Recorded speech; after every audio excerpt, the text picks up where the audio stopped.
PC gamers have tons to look forward to. I'm Falcon, and today on GameRanks, the top 40 new PC games of 2018. Number 40, Far Lone Sails is an exploration, kinda simulation, kind of just adventure game. You're the driver of a large vehicle, you're exploring a dried ocean after the apocalypse, and you're searching for anything old civilization oriented. It's side-scrolling, and really the obvious emphasis is on exploration. It's a cool looking game. That they've kept it fairly vague at this point is actually an advantage. It's one of those things that piques your curiosity, and I can't wait to play it. Number 39, Phantom Doctrine. In 1983, the Cold War was happening, and this takes place in an alternate history in which you are in control of a secret organization called the Cabal. It's a thriller, and your whole thing is that you're supposed to fight a global conspiracy, and given its isometric viewpoint, just seems like a really unique game.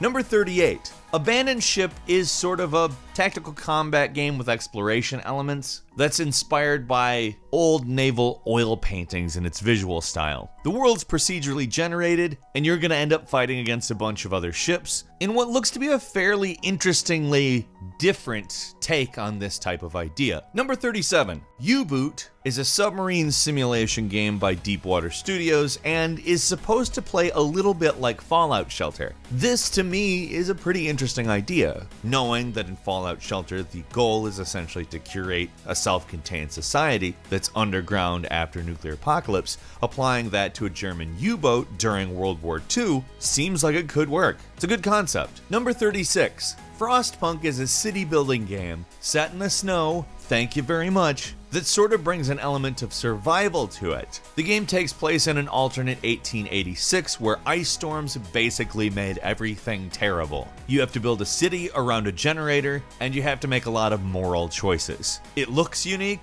and it sounds unique, so I want to play it. Number 35, Left Alive is a shooter from Square Enix set in the Front Mission universe. Now, we don't know a lot more than that, but Front Mission is an interesting world where these huge sort of EU-style unions and their various countries are basically fighting with each other. They have huge mechs that they use in these wars, and I think you understand where I'm going with this. Again, we don't know a hell of a lot about Left Alive, but the world is awesome that it takes place in, and it should be cool. Number 34, Dynasty Warriors 9 is a continuation of a very long-standing franchise. It takes the game into the open world. If you're looking for the before you buy on it, I'll be doing it. My initial impressions are I'm having fun, but if you don't like Dynasty Warriors, you're not going to like this one. It modernizes some elements of Dynasty Warriors without feeling foreign to the franchise in any way, shape, or form. This is truly a Dynasty Warriors game, but I've got a ways to go with the game as of this recording, so watch the before you buy if you want a full opinion on it. It's fun though, I'll say that. Number 33, Ni no Kuni 2 is the sequel to the JRPG that sort of brought us an interesting dual world story with a Studio Ghibli aesthetic that it retains. However, it doesn't actually retain any ties to the studio other than the composer and the artist doing the character designs. This game revamps the battle system from the first, which was fun but was a little bit basic. This one seems to go for more of a melee-oriented combat, and it's really interesting. I loved the first. Despite some minor flaws, I think this one's gonna be better. Number 32,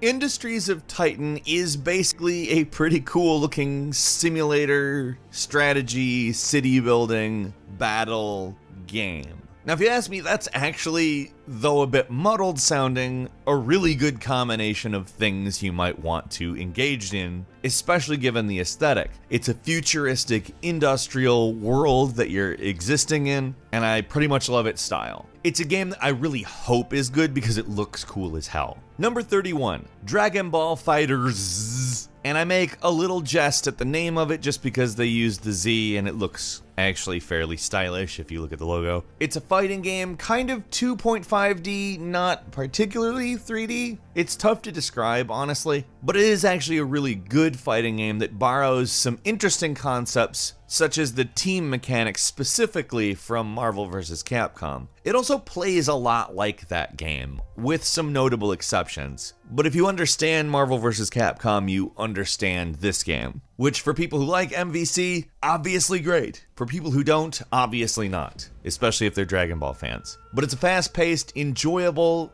chaotic fighter that I really do enjoy personally, that I really just want to play more of currently. Number 30. Phoenix Point is a turn-based strategy tactical combat game that comes from Snapshot Games, which is important to note, was founded by the creator of the XCOM franchise, who is also the lead designer on this game. And guess what? It's Lovecraft inspired. We seem to be getting a lot of Lovecraftian games, and I'm actually not upset about that. That is such a good framework to work on sci-fi within, and I am so interested just based on that. 29 is Final Fantasy 15. Now, this is obviously not an entirely new game, but the way they made it for the PC is. They're saying it's a generation ahead of the console version. It was literally built from the ground up for PC gamers with the intent of making it significantly nicer. If that doesn't make you at least interested, you probably don't like Final Fantasy anyhow. 15, in my opinion, is the best Final Fantasy in quite a while. That's a controversial statement, I know, but what a game. Can't wait to play it again with a generation better of graphics. Number 28, Darksiders 3. Obviously, Hunt Showdown is not the only follow-up to the Darksiders series we are getting, except for this is an official one, an actual in-world follow-up to Darksiders 1 and 2. Darksiders 3 is meant to take place parallel to the events of the first two games, where you play as the sister of one of the Horsemen of the Apocalypse on a quest to destroy the 7 deadly sins. Number 27, Crackdown 3. Now, if you know me and Crackdown 3, and at this point you might, I've been talking about this game for years. At this point, all I really want is to know for sure it's coming. Even with Terry Crews showing up, becoming the face of the game, I was still like, I'll believe it when I see it, and I'm still there. Which sucks because this is one of the games that I want more than anything. The destruction of large buildings and city elements in such an expansive manner just hasn't been done in a game on this level, and that's what I'm here for. I want that. Please release this damn game this year. Number 26, Pathologic 2. If you're interested in an open world survival horror game where the worst thing in the world is a plague in which you play as a medic, this is the game you're looking for. They tout the idea that you can't save everyone and that the idea of the game is getting to know the plague and what it can do because it isn't just a disease. I don't know, it sounds like a pretty innovative idea to me. It looks gorgeous and I'm ready. Number 25. Jurassic World Evolution is actually a simulation in which you run a Jurassic Park. In fact, more than one Jurassic Park. But it doesn't just cover management and simulation areas, there's also creature development, which is, obviously basically a dino maker. That's something that I think everybody who likes Jurassic Park is interested in. And if done right, this is going to be a hell of a game. Number 24, System Shock 3 is the sequel to the popular series, and it looks like a hell of an interesting one. It picks up the story just where it left off. Shodan managed to survive. If you don't understand that, you're going to need to play the originals. Fortunately, those are being redone in HD and they're gorgeous. At very least the first one, hopefully the second one too. But this is something I think everybody has wanted for a very long time, who kind of likes the resource management stuff from BioShock a bit more. System Shock is kind of like the less mainstream version of BioShock, and it's sci-fi instead of basically historical fiction sci-fi-ish. The previous games were awesome, and I can't wait for this one. Number 23, Dauntless is a fantasy, free-to-play action RPG where players take the role of slayers and you take down behemoths, basically monster hunting. The developers are former Riot Games developers. Their team includes a bunch of people from Capcom, BioWare, and Blizzard, and is intended as kind of competition to Monster Hunter, although I imagine it's going to bring in a lot of its own ideas. It looks cool to say the very least. Number 22, Code Vein is an action RPG that takes place in a post-apocalyptic, vampire-oriented, Dark Souls-y type game, but it is an open-world, anime-centric game, and I think that alone is probably going to differentiate it enough. I love the style. It's a really dark, like I said, anime look, and everything I've seen of it actually does look very cool. Number 21. Ace Combat 7, Skies Unknown, is of course an action arcade flying dogfight combat extravaganza. If you're familiar with the series, it's of course not intended as simulation. It's fast-paced, it's fun as hell. Other than that, not a lot known about it. But the previous games are fun, and I think it's worth looking forward to. Number 20, Tropico 6 is basically kind of a dictator simulator. They made the contention that they want it not to be easy to appease everybody in this game, so that means it will be harder to maintain your dictatorship. You rule a nation, you steal landmarks from other countries, and you can be as bad or as good as you want. Number 19, a new Battlefield title. Now, let me just say we don't know a lot about it. We just know that the previous Battlefield did incredibly well. There's some evidence to suggest World War II is the era they're gonna occupy with it, but we don't have anything 100% certain yet. Just know it's coming. Number 18. The Last Night is a cinematic side-scrolling platform game that takes a cyberpunk aesthetic, and let's just say this, it is easily one of the most beautiful pixel art games of all time. There's not a lot to know about it yet, other than it's really pretty. Number 17, Metal Gear Survive, which is a game that the announcement of made look terrible. But there is a little bit of hope. The beta wasn't bad. It was really hardcore, like hardcore to the point where I'm not sure if I would call it hardcore. I would maybe say at some points I felt it was a little unfair, but that is something that has been addressed. It's a survival horror game in the style of Metal Gear Solid 5, and it seems to kind of work, but we didn't get it for a long enough term to give it a real judgment, I think. So hopefully it's a pleasant surprise. Number 16, Anno 1800 is another in an interesting series of world building set in the industrial age. Essentially, you have to choose whether or not you are going to be good or bad during the Industrial Revolution as you build up your own sort of empire. Not physical empire, but rather capital empire. It actually looks like a pretty cool game, and the graphics are beautiful. This is what I can't wait for. Number 15, Prey for the Gods is a survival game set out in the middle of the wilderness, where you essentially have to take on the gods that you quote-unquote believe in by climbing them in boss fights that also play out kind of like puzzles. It's a really interesting game. I love the aesthetic. I love the snow. More games set in the snow, please. There's a few of them on this list, but people's interpretation of snow is so wildly different, and it's just a really interesting aesthetic. I look forward to the puzzle boss fights. It looks cool, literally. Number 14, State of Decay 2 focuses the series on cooperation and teamwork, making it so that there's more of a community element to the same State of Decay survival gameplay, and I think it brings another element to it that seems interesting and worthwhile. If anything, it's kind of the expression of what a lot of people tried to do when they played State of Decay, teaming up with their friends, and I think it's going to work out well. Number 13 is Far Cry 5 brings in some of the improvements from Far Cry Primal, such as the training and domesticating of animals, and plops it into another absurd modern day Far Cry story. This one takes place in the United States of America. We've got a wild religious far-right leader, and you're essentially up against his cult. Now that scenario has caused a little bit of argument, but personally I'm very interested in it. It has the potential to have a lot of personality, and that's often what Far Cry brings to the table. Number 12,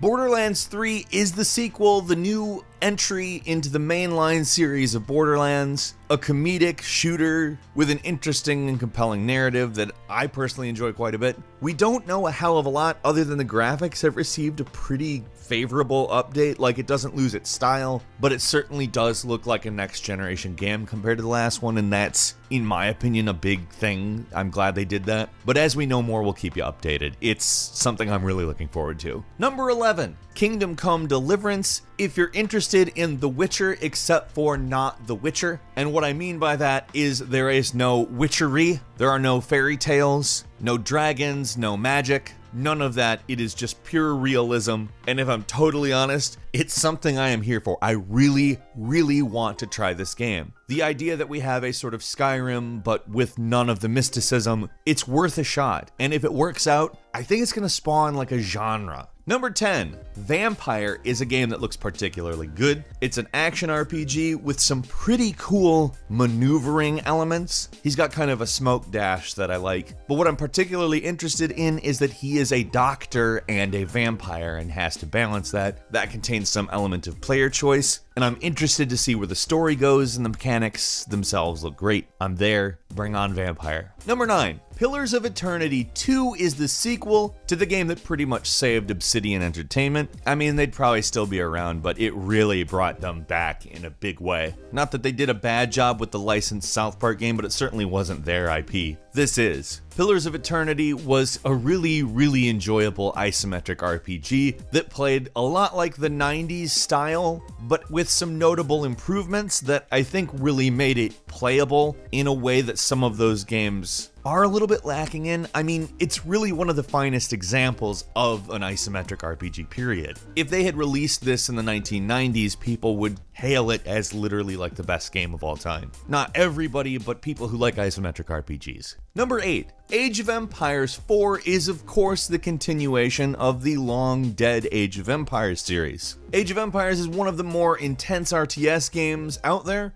And although we don't specifically know exactly what's coming in the game or when the game is coming, it is a new Age of Empires game that is not Age of Empires Online, and that's a good thing. Number 7. Hunt Showdown is kind of a spiritual successor to Darksiders, and they do intend to actually incorporate a lot of the quote-unquote old school elements of the genre. You'll be doing a lot of what you did in Darksiders, hunting down monsters. But one particularly interesting thing about this, they were gonna stop making games at Crytek. And 3 years later, here we are with a brand new IP. I think it's safe to say this is a game that may be one of passion because they were done, basically. It's set in the late 19th century. It's meant to be a slightly more accurate version of the era, although you will be hunting monsters. Hell, I'm interested. Number 6. Scorn is a weird first-person shooter that I've said in the past looks like it may be a living Tool album cover from the 90s. It's a location-based game where every new location contains a story, a theme, different puzzles, different characters, and everything is kind of techno-organic. It's uncomfortable to look at, which is always cool. The guns are like living organisms, I think. And although we don't know a whole hell of a lot about it yet, that's the point. The whole idea is that you're searching for answers about the game's world. If anything, this one is going to be an experience. Number 5 is Agony, is a survival horror game that takes place in hell. You can possess other beings in hell and roam around generally trying to use their special abilities and trying to avoid demons. There's also puzzles, and in a lot of ways this looks like the representation of hell that we've never gotten in games, and I'm thinking it's probably going to be good, but in a very different way. Number 4. Mount and Blade 2 Bannerlords is a medieval action RPG follow-up that brings the graphics of the series into the modern era. The previous games have been really enjoyable, but do feel a bit dated when you play them now. This one isn't like suddenly perfect, but if you're looking for an analogy to the Roman Empire that you get to call the flags and go to battle in, this is probably where you're gonna want to go this year. Number 3. Monster Hunter World is an action RPG where you go up against huge monsters in a huge open world that has the benefit of incorporating a lot of newer open world style gameplay elements into an established series that already works very well. And though the game hasn't been out a long time, it is being enjoyed heavily by people. I've been really enjoying it myself. I think it's kind of the sum of all parts of the Monster Hunter series. And if the idea of hunting monsters in a third-person open world sounds even vaguely appealing to you, I think this is the game for you.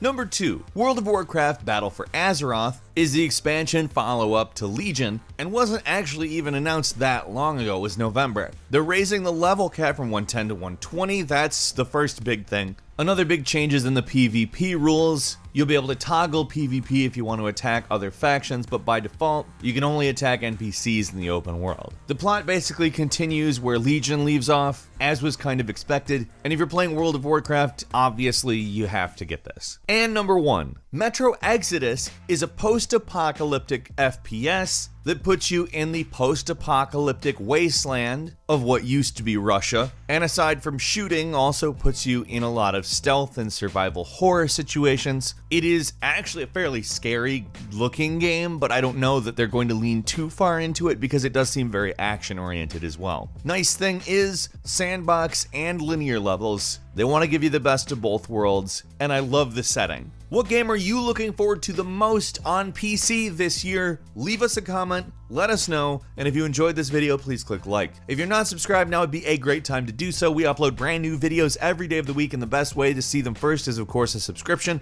As always, we thank you very much for watching this video. I'm Falcon. You can follow me on Twitter at Falcon the Hero, and we'll see you next time right here on GameRanks.